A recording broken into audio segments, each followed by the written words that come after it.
Eder, Mech, Pallister. Ho prelevato gli strumenti che avevo messo, sui quali poi dovrò fare delle analisi, dovrò scaricarmi i dati e vedere com'è andata, perché io sto facendo la ricostruzione termica richiesta dalla procura per capire quali erano le condizioni che ha sperimentato il corpo quando era qui. Quindi è un'indagine della procura questa, che è volta a capire com'era l'ambiente qui quando il corpo vi è rimasto. Il concetto è ricostruire gli eventi meteorologici, ambientali, per poi capire come un corpo si trasforma. Io qui ho raccolto solo temperature, quindi a questo punto quello che le temperature verranno utilizzate dai medici per capire l'andamento della trasformazione del corpo. Non ci sono impronte di Liliana sui sacchi, parlo di impronte digitali, non ci sono impronte sul cordino. È vero sì che c'è il DNA di Liliana sul cordino, ma il DNA è dovuto al sangue, perché comunque Liliana era stata attinta da alcuni colpi, secondo la nostra ricostruzione, e aveva perso del sangue che poi è stato riscontrato in sede di autopsia. Quindi sembra veramente assurdo che una persona non lasci una traccia, una sua impronta, perlomeno sulle buste o sul cordino, avvocato, perché deve stringere, deve fare quell'operazione per ottenere il risultato, insomma, e suicidarsi. Nella borsetta di Liliana viene trovata una bottiglia d'acqua a metà, scaduta, non c'è una traccia neanche su questa bottiglia. È vero. Viene trovato, ecco, insomma, c'è proprio noi riteniamo che si tratti di un'operazione di staging, di depistaggio organizzato. Bisogna capire da chi. Che facciano tutto quel che serve per risalire alla verità, no? Ma insomma, mi pare che comunque il GIP Dainotti sia stato molto chiaro, al di là di quella che è stata la relazione che ha fatto la questura di Trieste. Lo stesso Dainotti, letta quella relazione, è venuto fuori con la conclusione che si è trattato di omicidio avvenuto di prossimità. La causa della morte è scompenso cardiaco acuto, io lo dico da 25 mesi, 26 mesi, che Liliana ha subito. Sulle prime ho pensato che avesse subito solo che un'aggressione verbale. Poi le fotografie, quando hanno trovato il corpo, dimostrano, che si dica che piacciono o no, dimostrano che è stata percossa. E quindi che lei sia morta per scompenso cardiaco acuto è giustificabile dall'aggressione fisica e verbale che ha subito. Questa è la mia convinzione, ma lo dico da 25 mesi, 26. Gabriella, tu cosa sapevi della relazione tra Claudio e Liliana? Io, come sempre dichiarato, non ne sapevo nulla, anche perché non conoscevo Claudio Sterpin. Ecco, dopo conoscendolo assolutamente gli credo a quello che dice, anche perché ha portato tante prove.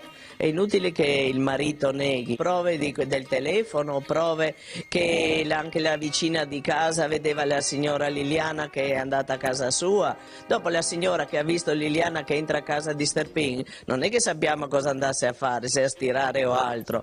Poi le stesse colleghe mi hanno riferito comunque che c'era qualche cosa, non lo so cosa, perché nessuno si è espresso mai chiaramente e c'è tanta omertà su questa vicenda che non lo capisco. Infatti io anche sul mio profilo invito sempre tutti, chi sa qualcosa, chi conosceva Lilli, non è che devono aver prove, però ci potrebbero portare conoscenza di tante cose su Liliana. Vede, allora, secondo il mio punto di vista, il marito, e che voi ben sapete che io non apprezzo, anzi, ecco, io mi chiedo come la fine di dicembre una signora che poi sta a SIT scrive anzi su Messenger al marito e dice: guarda che io ho visto tua moglie.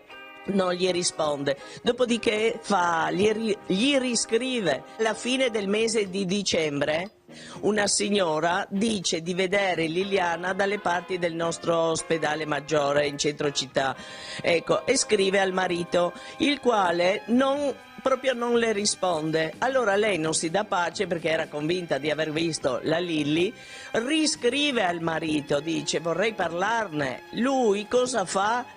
Gli dice ok, così con l'emoticon.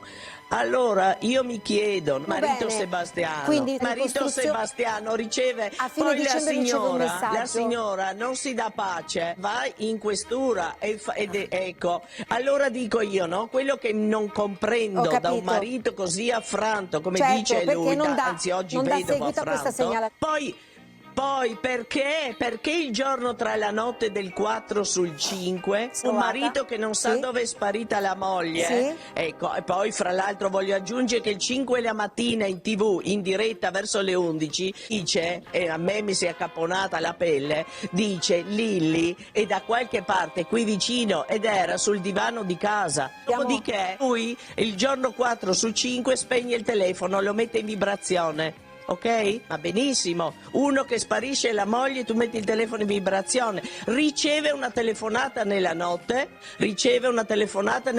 dice mi è sembrata strana questa telefonata alle 8:30 quando accende, che poi non è riuscito a manco parlare. Come fa a essere la telefonata strana che in quei giorni telefonavano tutti i giornalisti?